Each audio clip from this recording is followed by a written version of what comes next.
Hello student, welcome to Atul education. तो friend, आप लोग का नेक्स्ट एग्ज़ाम जो है बीके का है। इसके बाद इकोनॉमिक्स का एग्ज़ाम है। तो मैं आप लोग को कुछ इकोनॉमिक्स के इंपॉर्टेंट क्वेश्चन दे रहा हूँ, जिससे आप लोग तब तक प्रिपेयर करो। इसके बाद मैं आपको जो बचे हुए इंपॉर्टेंट क्वेश्चन रहेंगे वो मैं आपको बाद में अपलोड कर दूंगा, जिससे आपको हेल्प मिल जाएगा। तो ये इंपॉर्टेंट क्वेश्चन अमित सर के द्वारा दिया गया है, ठीक है।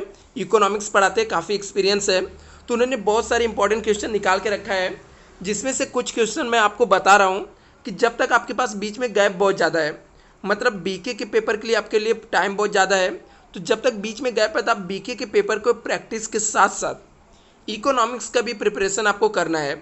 तो इकोनॉमिक्स के जो कुछ इंपॉर्टेंट क्वेश्चन बता रहा हूँ, इसको आप लोग प्रिपेयर करते रहो। फिर मैं आपको नेक्स्ट वीडियो में बचे हुए जो डिफाइन के और भी जो क्वेश्चन रहेंगे वो मैं आपको अपलोड कर दूंगा, जो कि आपके लिए काफ़ी हेल्पफुल रहेगा। तो चलो फ्रेंड, हम लोग स्टार्ट करते हैं। सबसे पहला क्वेश्चन, शॉर्ट नोट्स जो 4 मार्क्स के पूछे जाते हैं, इसके लिए कौन कौन से क्वेश्चन आपको पढ़ के रखना है, और इसी में से मैक्सिमम पॉसिबिलिटी आपके कॉन्सेप्ट वाले भी क्वेश्चन आपको बन जाएंगे इसके अंदर। जैसे आप लिखा फीचर्स ऑफ माइक्रो इकोनॉमिक्स, क्या पढ़ लेना।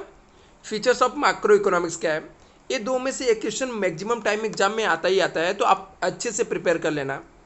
दूसरा, features of utility, types of utility, जिसमें से टाइप्स ऑफ यूटिलिटी जो होता है मोस्ट इंपॉर्टेंट क्वेश्चन है, कई बार एग्जाम में पूछा है, तो हो सकता है इस बार पॉसिबिलिटी ये पूछ ले। नेक्स्ट क्वेश्चन देखते हैं।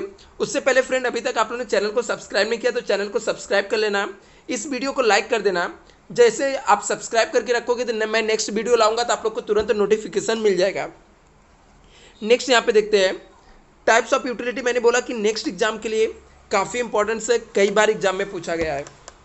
इसके अलावा exception of law of demand, मतलब law of diminishing marginal utility, तो आपको शॉर्ट नोट्स में पूछा जा सकता है exception of law of diminishing marginal utility क्या है, और तो इसके लिए आपको इसको भी बहुत अच्छे से प्रिपेयर कर लेना। और लॉ ऑफ डीएमयू क्या है, इसको भी अच्छे से प्रिपेयर कर लेना, क्योंकि दोनों क्वेश्चन में से एक क्वेश्चन तो गारंटेड एग्जाम में आएगा। दूसरा, लॉ जो लॉ ऑफ डीएमयू है विथ एक्सेप्शन के साथ आपको लॉन्ग आंसर के अंदर भी पूछा जा सकता है।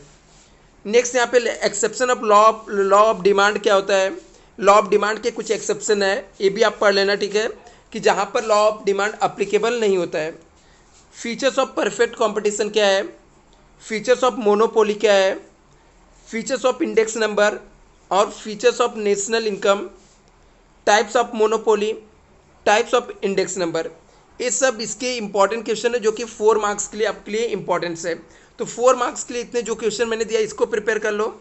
इसके अलावा डिस्टिंग्विश के लिए कौन कौन से क्वेश्चन इंपॉर्टेंस है, तो डिस्टिंग्विश के लिए पहला आपको माइक्रो और मैक्रो इकोनॉमिक का डिस्टिंग्विश पढ़ लेना है।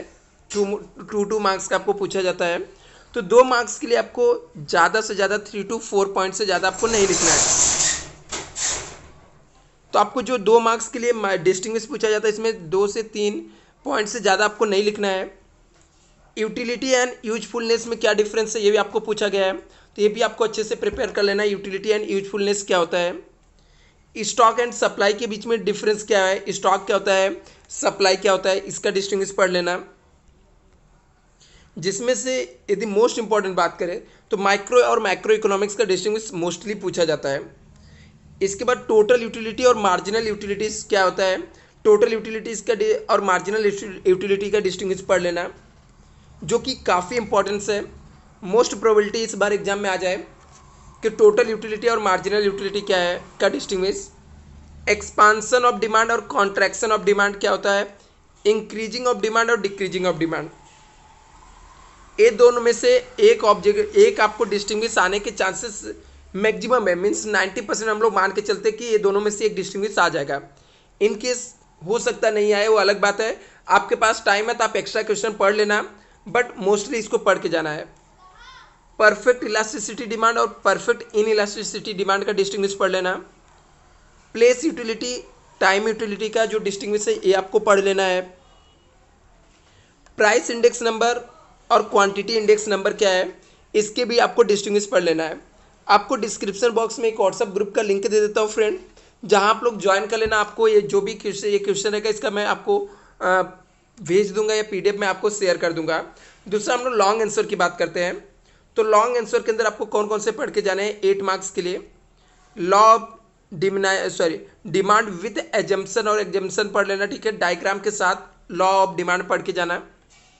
टाइप्स ऑफ प्राइस इलास्टिसिटी पढ़ लेना। प्रोटेक्शन ऑफ यहाँ पर दिया है, एक मिनट वेट, जस्ट वेट, हाँ, डिफिकल्टीज इन इंडेक्स नंबर दिया है, बट मेरे यहाँ पर मैं आपको दो क्वेश्चन और बताता हूँ।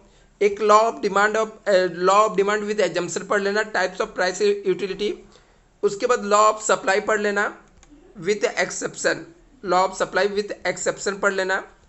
लॉ ऑफ डीएमयू मैं ऑलरेडी बता दिया, law of diminishing marginal utility with exception. तो इसमें से एक लॉ में से तो आपको आएगा ही, लॉ ऑफ डिमांड आपको पढ़ना है, लॉ ऑफ सप्लाई पढ़ना है और लॉ ऑफ डीएमयू। ये तीन में से एक आपको मैक्सिमम चांसेस 8 मार्क्स के लिए एग्जाम में पूछे। तो be prepare student. In case कुछ डाउट रहेगा तो आप लोग कमेंट करना। Thank you so much.